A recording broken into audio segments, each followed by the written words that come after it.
Media మిత్రులకు నమస్కారం. తెలంగాణ రాష్ట్రం ఏర్పాటైన తర్వాత మొదటి 10 సంవత్సరాలు దొరల పాలనలో, దురహంకార పాలనలో ఉన్నటువంటి రాష్ట్రానికి ఒక మార్పు జరిగితే ప్రజాస్వామ్యం ఇప్పుడైనా నిలబడుతుంది కావచ్చు. సరే, భారతీయ జనతా పార్టీ అనేక ఉద్యమాలు చేసి, అనేక పోరాటాలు చేసి రాష్ట్రంలో ఒక ప్రత్యామ్నాయ వాతావరణాన్ని ఏర్పాటు చేసి బీఆర్ఎస్ పార్టీకి ఒక ప్రత్యామ్నాయం ఏర్పాటు అనేటువంటిది సాధ్యమవుతుంది, వాళ్లకు కాలం చెల్లింది అనేటువంటి వాతావరణాన్ని భారతీయ జనతా పార్టీ క్రియేట్ చేసినా కూడా అదృష్టవశాత్తు వాళ్ళకు ఒక అవకాశం కలిసి వచ్చి కాంగ్రెస్ పార్టీ అధికారంలోకి వచ్చింది. అయినా మేము ఆమోదించినము, ప్రజా తీర్పును గౌరవించినము. ఇప్పుడన్నా కనీసం ప్రజాస్వామ్యం నిలబడుతుందేమో, ఒక దొరల దురహంకార అప్రజాస్వామికమైనటువంటి పరిపాలనకు వ్యతిరేకంగా ప్రజా ఆమోదయోగ్యమైనటువంటి ప్రజాస్వామిక పరిపాలన నడుస్తుందేమో అని చెప్పి ఆశించినము. కొత్తగా ఏర్పాటైనటువంటి ప్రభుత్వానికి శుభాకాంక్షలు కూడా తెలియజేసినాం. కానీ ఇవాళ రాష్ట్రంలో జరుగుతున్నటువంటి పరిస్థితులు చూస్తుంటే తెలంగాణ రాష్ట్రంలో ఏ దొరల పాలన అయితే పోవాలని అనుకున్నామో అదే దొరస్వామ్యమే ఇంకా నడుస్తోంది అనేటువంటిది అర్థమవుతోంది. ఏ అప్రజాస్వామిక వాతావరణం పోవాలే, పరిపాలన పోవాలే అని అనుకున్నామో అదే అప్రజాస్వామిక వాతావరణం కొనసాగుతున్నట్టుగా కనిపిస్తోంది. ధర్నా చౌక్ను మూసేసి, ఆందోళనలు చేయకుండా చేసి, ప్రజాస్వామ్య ప్రశ్నించే గొంతుకలను ఏ ప్రభుత్వం అయితే పూర్తి స్థాయిలో నొక్కేసి ఇవాళ గొంతు లేకుండా చేసినారో అది పోయి ఇవాళ ప్రతి ఒక్కరికి కూడా హక్కులను, బాధ్యతలను గౌరవించేటటువంటి ప్రభుత్వం వస్తుందని మేము భావిస్తే ఇవాళ వచ్చినటువంటి ప్రభుత్వం కూడా అంతకు 10 రెట్లు ఎక్కువగా హక్కుల కోసం పోరాటం చేసేటటువంటి వాళ్ళ గొంతు నొక్కేటటువంటి ప్రయత్నం చేస్తున్నారు. నిన్న హైదరాబాద్లో రాజేంద్ర నగర్ యూనివర్సిటీలో, వ్యవసాయ యూనివర్సిటీలో జరిగినటువంటి ఒక ఘటన అయితే చాలా అమానవీయమైనటువంటి ఘటన. మీరందరూ కూడా దాదాపుగా ఆ వీడియో చూసి ఉంటారు. కానీ మళ్ళొక్కసారి రాష్ట్ర ప్రజల కోసము, అలాగే మీడియా మిత్రుల కోసం కూడా మళ్ళొక్కసారి ఈ వీడియోను ప్లే చేస్తున్నాను. నేను ఒక్కసారి ఈ వీడియో చూడండి. బ్రేకింగ్ న్యూస్ మనం చూస్తున్నాము. ఉద్యాన వర్సిటీ భూములు ఏవైతే ఉన్నాయో వాటిని హైకోర్టు నిర్మాణానికి కేటాయించొద్దని డిమాండ్ చేస్తూ ఏబీవీపీ చేపట్టిన ధర్నా తీవ్ర ఉద్రిక్తతకు దారితీసింది. ఏబీవీపీ రాష్ట్ర కార్యదర్శి ఛాన్సీని పోలీసులు చుట్టుపట్టుకొని లాగడానికి విద్యార్థులు తీవ్రంగా వ్యతిరేకిస్తున్నారు. మీరు మళ్ళీ ఒక్కసారి ఈ వీడియో మొత్తం చూడండి.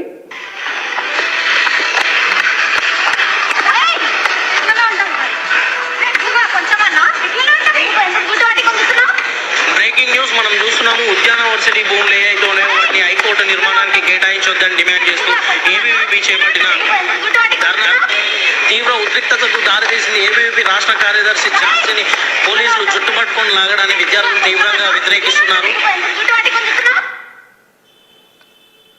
ఇట్లా పోలీస్ కానిస్టేబుల్ ఒక అమ్మాయి, ఒక విద్యార్థి పరిషత్కి సంబంధించినటువంటి నాయకురాలు, తను దేనికోసం పోరాటం చేస్తోంది, దేనికోసం ఆందోళన చేస్తోంది?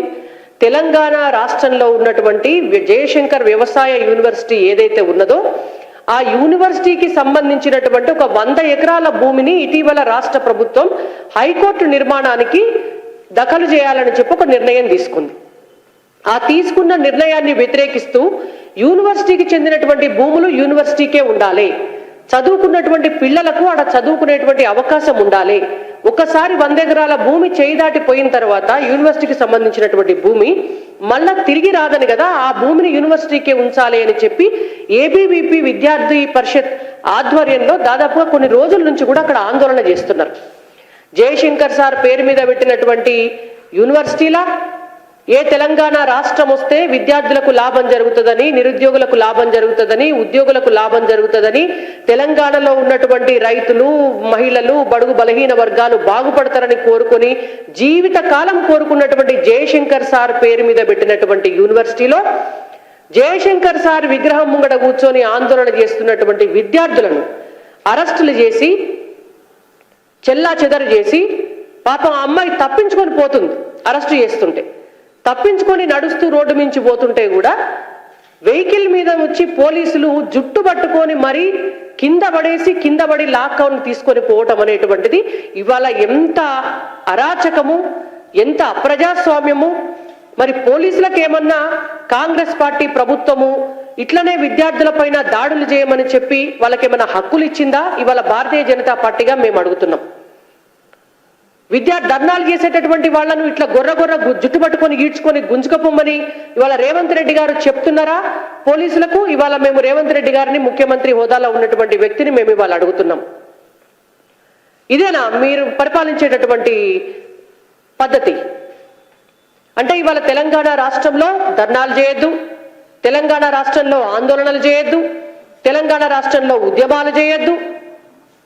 ఉద్యమాలు చేసుకొని తెచ్చుకున్నటువంటి తెలంగాణలో గత 10 సంవత్సరాలుగానే అనేక అన్యాయాలు, అక్రమాలు జరిగినాయి, అందరి నోర్లు నొక్కేసిండ్రు అని మేం బాధపడుతుంటే ఇప్పుడు వచ్చినటువంటి కొత్త ప్రభుత్వము ఆ దొరకు 10 రెట్లు ఎక్కువ దొరస్వామ్యాన్ని చూపిస్తున్నారు. ఇవాళ వచ్చినటువంటి కొత్త ముఖ్యమంత్రి రేవంత్ రెడ్డి గారు, ఈయన కూడా మరొక దొరలాగా బిహేవ్ చేస్తున్నాడు. నిన్న ఈ సంఘటన జరిగితే ఈ రోజు వరకు కూడా ముఖ్యమంత్రి హోదాలో ఉన్నటువంటి రేవంత్ రెడ్డి గారు ఎందుకు స్పందించలేదు అనేటువంటిది వాళ్ళ భారతీయ జనతా పార్టీగా మేము అడుగుతున్నాం. పోలీస్ కానిస్టేబుల్ ఎవరైతే ఉన్నారో ఇవాళ ఒక మహిళా విద్యార్థి నాయకురాలిని జుట్టు పట్టుకొని ఈడ్చుకొని పోతుంటే ఈ క్షణం వరకు వాళ్ళపైన మీరు ఎటువంటి యాక్షన్ తీసుకున్నారో మీరు మీడియాకు, తెలంగాణ ప్రజలకు, ఇవాళ ప్రతిపక్షాలుగా మేము అడుగుతున్నాం. మాకు, మా అందరికీ కూడా సమాధానం చెప్పాలి అనేటువంటిది మేము ముఖ్యమంత్రి రేవంత్ రెడ్డి గారిని అడుగుతున్నాం. ఇక్కడ జరిగినటువంటి ఘటనను మనము అనేక రకాలుగా చూడొచ్చు. ఇవాళ మీరు విద్యార్థుల ఉద్యమం పైన ఉక్కుపాదం మోపుతున్నారు, ఇవాళ ఒక మహిళ పైన అన్యాయంగా అక్రమాలు చేస్తున్నారు. ఒక మహిళను జుట్టుపట్టుకొని ఈడ్చుకొని పోయేటటువంటి వ్యవస్థ తెలంగాణ రాష్ట్రంలో ఉన్నది అని అంటే ఇవాళ మనం మహిళలకు ఇస్తున్నటువంటి గౌరవం ఏంటో మనం అర్థం చేసుకోవాలి. రేపు జనవరి 26వ తారీఖు నాడు రిపబ్లిక్ డే జరుగుతున్నటువంటి సందర్భంగా నరేంద్ర మోడీ గారి పరిపాలనలో భారతదేశంలో మొట్టమొదటిసారి త్రివిధ దళాల పెరేడే రేపు మహిళలు చేయబోతున్నారు ఢిల్లీలో. అటు నేవీలో కావచ్చు, ఇటు ఆర్మీలో కావచ్చు, అటు ఎయిర్ ఫోర్స్లో కావచ్చు, త్రివిధ దళాలకు సంబంధించినటువంటి మహిళలు గత 10 సంవత్సరాలలో విపరీతమైనటువంటి రిక్రూట్మెంట్ జరిగింది. పారామిలిటరీ దళాలలో కూడా మహిళలను చేర్పించి మహిళలు కూడా పురుషులతో అన్నిట్లలో సమానమని చెప్పి ఇవాళ అట్లా రిపబ్లిక్ డే నాడు పూర్తి స్థాయిలో త్రివిధ దళాల పెరేడ్నే మహిళలతోటి చేయించేటటువంటి దిశగా నరేంద్ర మోడీ గారి ప్రభుత్వం, భారతీయ జనతా పార్టీ ప్రభుత్వం ఒక దిశగా ఆలోచిస్తుంటే ఇవాళ తెలంగాణ రాష్ట్రంలో ఒక భూముల కోసం యూనివర్సిటీ భూములను హైకోర్టుకు ఇవ్వకూడదు, అది యూనివర్సిటీకే ఉండాలని చెప్పి పోరాటం చేస్తున్నటువంటి ఒక విద్యార్థి నాయకురాలిని జుట్టు పట్టుకొని ఈడ్చుకుపోయేటటువంటి పరిస్థితి తెలంగాణ రాష్ట్రంలో ఉన్నది అంటే మీ ప్రభుత్వం మహిళా వ్యతిరేక ప్రభుత్వం కాదా అని మేము అడుగుతున్నాం. ఇవాళ చట్టసభల్లో కూడా మహిళలకు రిజర్వేషన్ ఉండాలి అని చెప్పి మీ కాంగ్రెస్ ప్రభుత్వానికి దాదాపు 60 ఏండ్ల పైచిలుకు అధికారంలో ఉన్నా కూడా 33% రిజర్వేషన్ ఇవ్వటం అనేటువంటిది చేత కాకపోతే కేవలం రెండు టర్ముల్లో అధికారంలో ఉన్నటువంటి భారతీయ జనతా పార్టీ 33% రిజర్వేషన్ ని మహిళలకు చట్టసభల్లో కల్పించి ఇవాళ భారతదేశంలో ఉన్నటువంటి మహిళలంతా కూడా గౌరవంగా గర్వపడేలాగా చేసింది. ఒక దిక్కు భారతీయ జనతా పార్టీ మహిళల భాగస్వామ్యాన్ని ప్రతి దాంట్లో పెంచుకుంటూ పోతుంటే ఇవాళ పోరాటాల్లో, ఉద్యమాల్లో మహిళలు వస్తే ఆ మహిళల భాగస్వామ్యాన్ని తొక్కివేసి మహిళలను భయభ్రాంతులకు గురి చేసేటటువంటి విధంగా ఇవాళ తెలంగాణ రాష్ట్రంలో ఉన్నటువంటి కాంగ్రెస్ పార్టీ ప్రభుత్వం, రేవంత్ రెడ్డి గారి ప్రభుత్వం బిహేవ్ చేస్తోంది. ఇవాళ మీరు ఉద్యమాలు చేసేటటువంటి మహిళల పైననే ఇట్లాంటి అఘాయిత్యాలకు, అరాచకాలకు పాల్పడితే మరిగా సామాన్య మహిళలకు మీరేం రక్షణ కల్పిస్తారు? తెలంగాణ రాష్ట్రంలో గత 10 సంవత్సరాలుగా క్రైమ్ రేట్ పెరిగింది. తెలంగాణ రాష్ట్రంలో మహిళల పైన జరుగుతున్నటువంటి క్రైమ్ రేట్లో మొత్తం భారతదేశంలో తెలంగాణ రాష్ట్రం 3వ స్థానంలో ఉన్నది. మొత్తం దక్షిణ భారతదేశంలో తెలంగాణ రాష్ట్రం 1వ స్థానంలో ఉన్నది. 2022తో పోలిస్తే 2023కు వచ్చేసరికి 12% మహిళల పైన క్రైమ్ రేట్ పెరిగింది. ఇవాళ కొత్తగా వచ్చినటువంటి మీ ప్రభుత్వం దాన్ని తక్కువ చేయాలి. దాన్ని తక్కువ చేసే దిశగా చర్యలు తీసుకోవాలా? దానికి కారణమవుతున్నటువంటి బెల్ట్ షాపులను మీరు బంద్ చేయాలా? దానికి కారణమవుతున్నటువంటి పబ్ కల్చర్ను మీరు తక్కువ చేయాలా? దానికి కారణమవుతున్నటువంటి పోకిరీలు ఇవాళ ఎవరైతే మహిళల పైన పబ్లిక్ గా కూడా ఇట్లాంటి అరాచకాలు చేస్తారో వాళ్ళ పైన ఉక్కుపాదం మోపి మహిళల జోలికి వస్తే మీ అంతు చూస్తామని చెప్పేటటువంటి ఒక నిర్ణయాన్ని, ఒక ఆచరణ యోగ్యమైనటువంటి ఒక విధానాన్ని ఉన్నటువంటి కాంగ్రెస్ ప్రభుత్వం ప్రకటించాల. అది బంద్ పెట్టి మీరు ఇవాళ ఉద్యమాలు చేస్తున్నటువంటి మహిళల పైనే జుట్టు పట్టుకొని లాక్కపోతాము అని అంటే ఇవాళ తెలంగాణ సమాజం ఊరుకోదు. అందుకే మేము పదే పదే చెప్తున్నాం, ఇవాళ భారతదేశంలో నరేంద్ర మోడీ గారి పరిపాలనలో ఇవాళ రామరాజ్యాన్ని మనం స్థాపించుకున్నాం. ఇవాళ భారతదేశం అంతా కూడా సుభిక్షంగా ఉన్నది, సంతోషంగా ఉన్నది.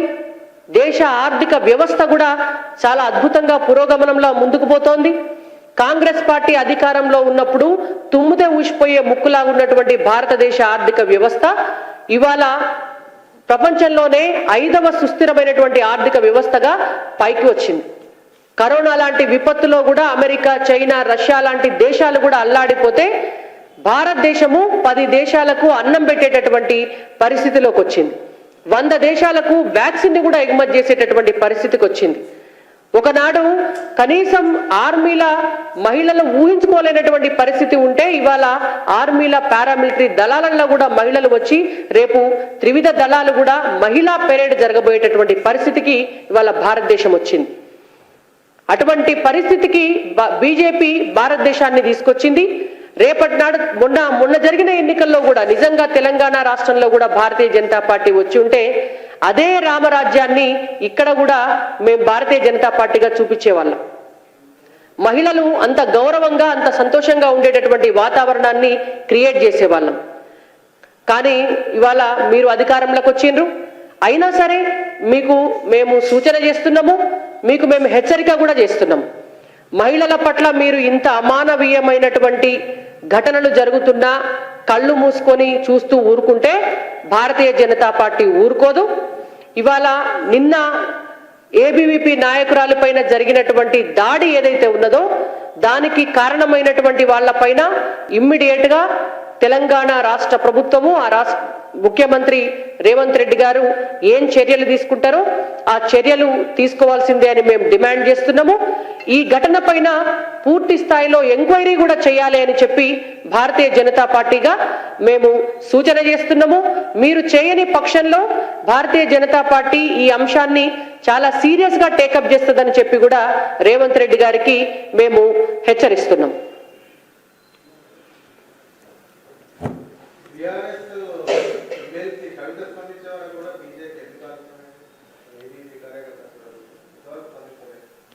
ఇవాళ స్పందించటం అనేటువంటిది 10 నిమిషాలు అటు ఇటు అవ్వచ్చుగాక. ఇవాళ భారతీయ జనతా పార్టీ స్పందించకపోతే అసలు ఆడ ఉద్యమం చేసినటువంటి వాళ్ళే ఏబీవీపీకి సంబంధించినటువంటి విద్యార్థి నాయకులు. ఇవాళ మీరు చెప్పేటటువంటి పేరున్నామే పుసుకున్న భారతీయ జనతా పార్టీ ముందుకు వస్తుందేమో అని చెప్పి, లేకపోతే ఏదన్నా అంశం ఉందనగానే మొదలే ఆమె పేరు రావాలని చెప్పి చేసుకునేటటువంటి పరిస్థితి మీరు మహిళా రిజర్వేషన్ విషయంలో కూడా చూసినారు.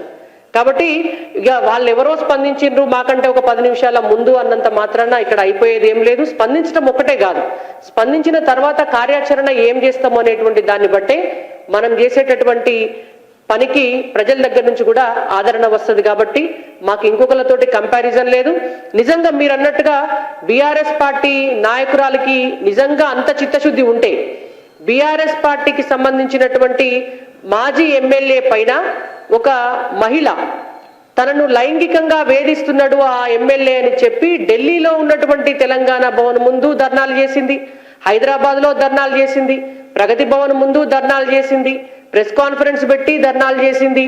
ఆ అమ్మాయి ఆత్మహత్యా యత్నం కూడా చేసి హాస్పిటలైజ్ అయింది. మరి అదే ఈ బీఆర్ఎస్ పార్టీ నాయకురాలు కేసీఆర్ గారి కూతురు ఎందుకు స్పందించలే? ఇప్పటిదాకా కూడా స్పందించలే కదా. 10 నిమిషాలకో 5 నిమిషాలకో కాదు. కొత్తగూడెంకు సంబంధించినటువంటి వాళ్ళ బీఆర్ఎస్ పార్టీ మాజీ ఎమ్మెల్యే కొడుకు ఆయన చేసినటువంటి అఘాయిత్యానికి ఒక కుటుంబమే మొత్తం పెట్రోల్ పోసుకొని అంటుపెట్టుకొని ఆత్మాహుతి చేసుకునేటువంటి పరిస్థితి దాపురిస్తే ఈ బీఆర్ఎస్ పార్టీ నాయకురాలు ముఖ్యమంత్రి గారి కూతురు మరి ఆమె కనుక నిజంగానే మహిళల కోసం ఆలోచించటమైతే ఆనాడు ఆమె ఎందుకు స్పందించలే? వాళ్ళ పార్టీకి సంబంధించినటువంటి మాజీ ఎమ్మెల్యే ఒక సర్పంచ్ని వేధిస్తుంటే ఆమె డైరెక్ట్ గా వచ్చి ప్రెస్ కాన్ఫరెన్స్ పెడితే మరి అదే పార్టీకి సంబంధించిన ముఖ్యమంత్రి కూతురు, అదే పార్టీకి సంబంధించినటువంటి ఎమ్మెల్సీ మరి పోయేందుకు ఆమె దగ్గర పోయి ఒక్కసారన్నా మాట్లాడి ఏం జరిగిందో తెలుసుకునే ప్రయత్నం చేయలే. తెలంగాణ రాష్ట్రంలో వాళ్ళ పార్టీ అధికారంలో ఉన్నప్పుడు తెలంగాణ రాష్ట్రం మొత్తం అనేక చోట్ల మహిళల పైన దాడులు జరిగితే ఒక్క దాడి మీద కూడా 10 సంవత్సరాల నుంచి ఎందుకు మాట్లాడలే? ఇవాళ కేవలం ఒక పొలిటికల్ అడ్వాంటేజ్ తీసుకోవడం కోసం స్పందించే స్పందనలను భారతీయ జనతా పార్టీగా మేమేం పెద్దగా పట్టించుకోవట్లేదు, పరిగణించాల్సినటువంటి అవసరం కూడా లేదు.